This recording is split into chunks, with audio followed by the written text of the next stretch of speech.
Hello friends, स्वागत करते हैं आपका हमारे यूट्यूब चैनल पर। तो आज हम जानेंगे कि मोशन और रेस्ट होता क्या है। देखिए, आसान सा प्रश्न दिख रहा है कि मोशन है, कोई ऑब्जेक्ट है वो मोशन कर रहा है कि नहीं, वो तो देख के ही पता लगाया जा सकता है। लेकिन इस टॉपिक को समझना बहुत ज़्यादा ज़रूरी है, क्योंकि अगर ये टॉपिक एक बार देखिए, सबसे ज़्यादा लोगों को इस पर कन्फ्यूज़न होता है, क्योंकि मोशन जो टॉपिक है वो रिलेटिव में होता है कि हम जब बता रहे हैं कि कोई ऑब्जेक्ट मोशन में है तो वो किसी दूसरे ऑब्जेक्ट को रेफरेंस पॉइंट लेकर ही बता रहे हैं। इन सब का मतलब क्या है हम इस वीडियो में जानते हैं। और एक बार हमको पता चल गया कि कोई ऑब्जेक्ट मोशन में है तो फिर हम बता सकते हैं, फिर बात आती है उसकी स्पीड कितनी है, वो मोशन कितनी तेजी से कर रहा है यानी स्पीड कितनी है, उसकी वेलोसिटी कितनी है, एक्सीलरेशन यानी त्वरण कितना है। ये सब बात हम बाद में करते हैं, सबसे पहले ये चीज़ आती है। तो सबसे पहले मोशन होता क्या है। तो देखो, एक कोई भी ऑब्जेक्ट वो मोशन में कहा जाएगा जब वो ऑब्जेक्ट किसी दूसरे ऑब्जेक्ट के रेस्पेक्ट में अपना स्थान बदलता हो। यानी समझ लो कि एक गाड़ी है, ठीक है, रोड पे जैसे एक गाड़ी रखी हुई है और वो गाड़ी मोशन में है कि नहीं है वो हम तब बता सकते हैं जब हम किसी दूसरे ऑब्जेक्ट को रेस्ट में मानकर उसको देखें, उस गाड़ी को देखें कि वो अपना पोजीशन बदल रहा है कि नहीं बदल रहा है, ठीक है। तो तब कहेंगे कि वो ऑब्जेक्ट मोशन में है। तो यहाँ पे एक बात आ रही है कि किसी दूसरे ऑब्जेक्ट को मानकर, किसी दूसरे ऑब्जेक्ट को स्टेशनरी ऑब्जेक्ट मानकर, स्टेशनरी मतलब रेस्ट में, किसी दूसरे ऑब्जेक्ट को रेस्ट में मानकर हम क्यों देख रहे हैं ये सब चीज़ें, है कि नहीं। क्योंकि साधारण सीधे देख के बताओ कि मोशन में है कि नहीं है। तो देखो होता क्या है कि जैसे मान लो एक गाड़ी है, ठीक है, एग्जाम्पल तौर पर हम ऐसे लेते हैं इसको। देखो एक गाड़ी है, ठीक है। अब ये गाड़ी यहाँ से जा रही है कि नहीं जा रही है वो तो बाद में बात करेंगे। अच्छा, अभी हमने इस गाड़ी को देखा तो टाइम t=0, अभी हमने इसको देखा और फिर हम कुछ समय बाद इसको देखेंगे, ठीक है। तो टाइम मान लो t कुछ टाइम बीत गया हो, मान लो 5 सेकेंड, कितना 5 सेकेंड। अब 5 सेकेंड बाद हमने इस गाड़ी को देखे तो मान लो ये गाड़ी कहीं और है, तो हम कहीं और कैसे बताएंगे, क्योंकि आज हम पहले किसी चीज को देखेंगे ना, हम बोलेंगे कि अच्छा ये गाड़ी तो कहीं और पहुंच गई है, यानी ये मोशन में थी। तो कहीं और कैसे पता चला, पहले ये गाड़ी एक पेड़ के पास में थी, किसके थी, पेड़ के पास में थी, लेकिन अब ये गाड़ी पहुंच गई है पेड़ से आगे, अब ये गाड़ी पेड़ से आगे पहुंच गई है, इसलिए हम बोल रहे हैं कि ये चीज क्या था, मोशन में था। तो यहाँ पे देख रहे हो किसी दूसरे पॉइंट का रेफरेंस में होना बहुत जरूरी है। किसमें होना जरूरी है, रेफरेंस में होना जरूरी है। इसीलिए कहते हैं कि मोशन जो होता है वो रिलेटिव होता है। हम ऐसे नहीं बोल सकते ये मोशन में है कि नहीं है, क्योंकि हमको दूसरे ऑब्जेक्ट को देखना पड़ेगा कि उसकी सिधाई में हम ले रहे थे, अब वो चीज उससे आगे बढ़ गई है तो पेड़ तो आगे बढ़ नहीं सकता, पेड़ तो आगे जा नहीं सकता, तो यानी गाड़ी ही आगे गई होगी, इसीलिए गाड़ी किसमें है, मोशन में है। तो इस तरीके से हम ये सब चीजें जानते हैं। अच्छा, एक और उदाहरण लेते हैं, वहां पे आपको थोड़ी सी कंफ्यूजन हो सकती है। बहुत ही अच्छा उदाहरण हम लेने जा रहे हैं। देखो, इसको पहले इरेज करते हैं, ठीक। अब देखो होता क्या है, देखो ध्यान से।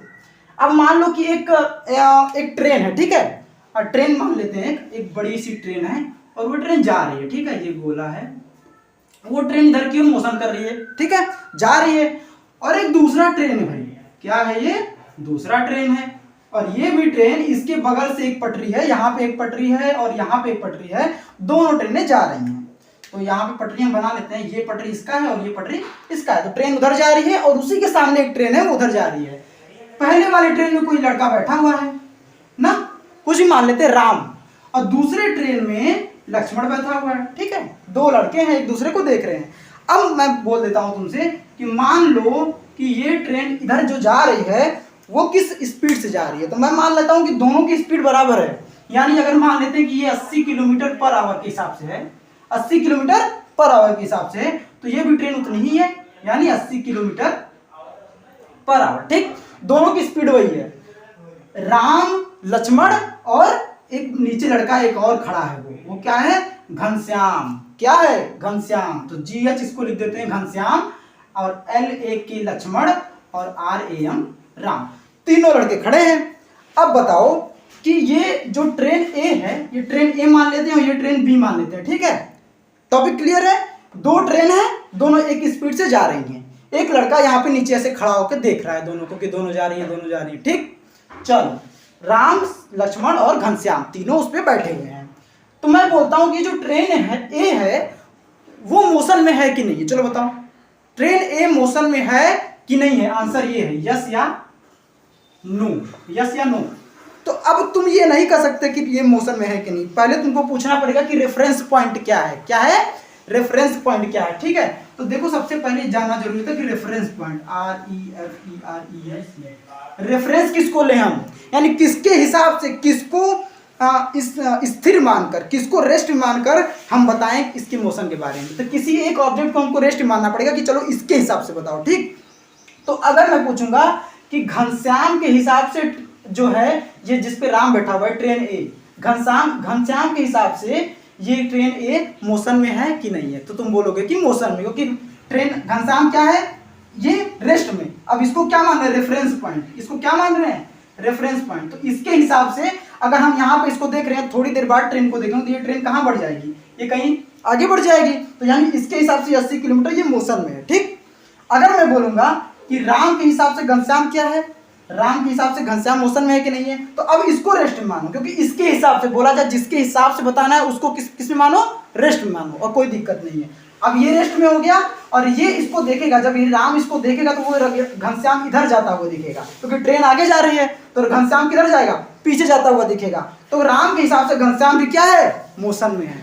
तो अगर तुमसे पूछ दे कोई कि राम के हिसाब से घनश्याम किस में है, मोशन में है, बहुत सारे लोग रेस्ट में बोल देते, कह रहे घनश्याम तो रेस्ट में है ना, जमीन पर खड़ा कहाँ जा रहा है, लेकिन नहीं, राम के हिसाब से घनश्याम ये जो है वो मोशन में है, और मोशन इस डायरेक्शन में है उसका, और घनश्याम के हिसाब से राम जो है वो मोशन में है, और मोशन उसका डायरेक्शन उधर वाला है, ठीक है। ये हो गया, ठीक है। और एक और पूछते, जैसे मैं पूछ दूं कि राम के हिसाब से लक्ष्मण क्या है, मोशन में है कि रेस्ट में है, तो देखो राम ऐसे खड़ा रहेगा, लक्ष्मण को यहाँ पे देखेगा, फिर थोड़ी देर बाद, थोड़ा टाइम बीतने के बाद फिर से वो उसको देखेगा, तो क्या सीधे ही देखना पड़ेगा ना, ये आगे तो बढ़ेगा नहीं, क्योंकि दोनों की स्पीड वही है। तो टाइम बीतने के साथ लक्ष्मण का जो पोजीशन है राम के हिसाब से वो चेंज नहीं होगा, इसीलिए हम बोलेंगे कि ये जो लक्ष्मण है वो राम के रिस्पेक्ट में क्या है, रेस्ट में है। तो राम के रिस्पेक्ट में लक्ष्मण क्या है, रेस्ट में है, स्थिर है। लक्ष्मण के रिस्पेक्ट में राम भी क्या है, स्थिर है, रेस्ट में है। लेकिन राम के हिसाब से, राम के रिस्पेक्ट में, राम को रेफरेंस पॉइंट लेकर घनश्याम क्या है, मोशन में है, और घनश्याम को रेफरेंस पॉइंट लेकर राम और लक्ष्मण दोनों क्या है, मोशन में है, ठीक है। तो ये होता है मोशन। तो व्हाट इज मोशन? तो when a body changes its position, when a body changes its position taking reference to another object, taking reference to another object, मतलब दूसरे ऑब्जेक्ट को रेफरेंस में लेकर अगर कोई और बॉडी अपना पोजीशन चेंज करता है तो बोलेंगे कि वो बॉडी किसमें है, मोशन में है। तो सीधे सीधे मोशन में हम एक रेफरेंस पॉइंट लेते हैं, बोलते हैं चलो ये रेस्ट में है। अब हम बताएंगे, जैसे मैं बोल रहा हूँ ना कि चलो बताओ, तुमसे पूछ रहा हूँ कि चलो बताओ कि मैं मोशन में हूँ कि नहीं हूँ, तो पूछोगे किसके हिसाब से, मैं बोलूँगा बोर्ड के हिसाब से। तो बोर्ड को मैंने क्या मान लिया, रेफरेंस पॉइंट मान लिया। तो यहाँ एक सेकेंड, ये एग्जाम्पल समझ में आ गया। अब बोर्ड को मैंने मान लिया कि ये रेफरेंस पॉइंट है, REFERENC, रेफरेंस पॉइंट। तो बोर्ड को मैं बोल लिया रेफरेंस पॉइंट है, और बताओ मैं मोशन में हूँ कि नहीं हूँ बोर्ड के हिसाब से। तो तुम बोलोगे कि बोर्ड यहाँ पे है, अभी मैं इस रेफरेंस पॉइंट जहाँ पे लिखा उसके सामने खड़ा हूँ, और थोड़ी देर बाद अगर मुझको देखोगे 2-3 सेकंड बाद, तो फिर से मैं इसके सामने ही खड़ा रहूँगा, इसलिए बोर्ड के रेस्पेक्ट में मैं क्या हूँ, रेस्ट में हूँ। और अगर मैं अब यहाँ आ गया, दूर चला जा रहा हूँ, तो अब मैं क्या आ रहा हूँ, बोर्ड इस रेफरेंस पॉइंट के रिस्पेक्ट में मैं क्या पीछे आ रहा हूँ। तो यानी अब इसके हिसाब से मैं मोशन में हो जाऊंगा। जब मैं पैसे पीछे आऊँगा तो इसके हिसाब से मैं किस में हो जाऊँगा, मोशन में हो जाऊँगा। तो इस तरीके से मोशन और रेस्ट का कॉन्सेप्ट आता है। अच्छा, कोई ऑब्जेक्ट अगर, अब जैसे मोशन आ गया तो कोई ऑब्जेक्ट तेज मोशन करता होगा, तो हम आराम से, जैसे देखो तेज मोशन जब होता है तो हम आराम से बता लेते हैं कि ये ऑब्जेक्ट किस में है, मोशन में है। लेकिन जब मोशन बहुत स्लो स्पीड में होता है तो हम बता नहीं पाते अपने जीवन में, है कि नहीं। जैसे अपने आसपास देखो, कोई गाड़ी जा रही है, ट्रेन जा रही है, ठीक है, तो वो क्या तेज मोशन कर रहा है ना, 20 किलोमीटर प्रति घंटा, 30 किलोमीटर प्रति घंटा, इस तरीके से मोशन करिए, तो वहाँ हम बता देते हैं कि मोशन में है। लेकिन सोचो जैसे हमारी जो रिस्ट वॉच होती है, घड़ी होती है जो हाथ में हम लगाते हैं, उसमें सेकंड वाली सुई भी क्या होती है, ऐसे ऐसे मोशन में होती है, तो उसकी भी मोशन तेज होती है, तो वो हम पता लगा लेते हैं। लेकिन सोचो जो हमारे घड़ी में जो मिनट की सुई होती है और जो घंटे की सुई, तो आवर की सुई होती है ना, घड़ी में जो मिनट की सुई और आवर की सुई दोनों होती है, उसका भी मोशन क्या होता है। देखो 1 घंटे बाद 1 आवर वाली सुई कितना 5 से 6 पे पहुंच जाती है, 6 से 7 पहुंच जाती है, प्रति घंटे वो जाती है कि नहीं, ठीक है। और जो मिनट वाली सुई है वो 1 घंटे में पूरा 1 राउंड लगा लेती है 360 डिग्री ना। मिनट वाली सुई 360 डिग्री लगा लेती है, लेकिन हम उसको देखते हैं तो हमें पता नहीं चलता उस समय, क्योंकि उसका मोशन बहुत धीरे है। तो जिस ऑब्जेक्ट का मोशन धीरे होता है, हो सकता है उसे हम पता ना लगा पाए, जिसका मोशन तेज होता है उसको हम पता लगा पाए। सूरज देखो, सूरज रोज पूरब से पश्चिम आ जाता है, तो वो भी तो ऐसे ऐसे आता होगा ना, भले ही धरती के मोशन के कारण आ रहा है, मगर होता होगा ऐसे ना, लेकिन हम लोग उसको पता नहीं लगा पाते। क्यों नहीं पता लगा पाते? क्योंकि सूरज की जो स्पीड है इधर से इधर आने की वो बहुत स्लो है। तो स्लो मोशन हम लोग बहुत जनरली पता नहीं लगा पाते, ठीक है। आसानी से देख नहीं पाते, उसको दिखता नहीं है वो सामने सामने, मगर जो मोशन तेजी से होता है वो हमें दिखता है। तो ये है मोशन और रेस्ट का कॉन्सेप्ट।